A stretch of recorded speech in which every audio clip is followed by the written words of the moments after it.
Hello friends, আমি beauty. ঘুম থেকে উঠেই বাসি জামা কাপড় চেঞ্জ করে নিয়ে বসে আছি। বসে থাকলে তো আর চলবে না, কাজ তো করতেই হবে, তাই কাজেই লেগে পড়লাম। ভাতটা চাপিয়ে দিয়েছি, কাজ চাপিয়ে দিয়ে এই ফাঁকে সব কাজ সেরে নেবো।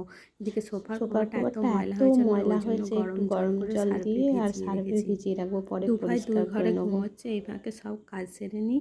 বাসি কাজ তো প্রত্যেকেরই করতে হয়, তো বলার কিছু নেই। ঘরের যেটা কাজ সেটাই সেরে নিই, সেরে নেওয়া তাড়াতাড়ি ভালো। আর আমাকে তো সকাল সকালে রান্না করতে হয়, বড় ছেলের পরীক্ষা, ও যাবে স্কুল।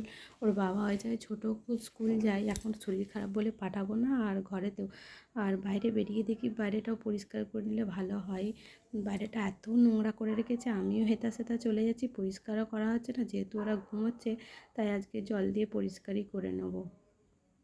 আমিও আজকে কোথাও যাব না, ছেলেটারও শরীর খারাপ, তাই বাইরেটাই ধুয়ে নিই, পরিষ্কার দেখতেও ভালো লাগবে সবই।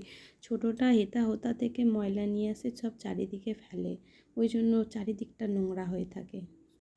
এদিকে বাইরেটা ধুতেও এসেছি, আর ওদিকে ভাত হয়ে গেছে। যে ভাতটা নামিয়ে আনাজগুলো কেটে নেব, কেটে নিয়ে আজকে করছি এঁচোড়ের ঝোল আর মাছের ঝাল।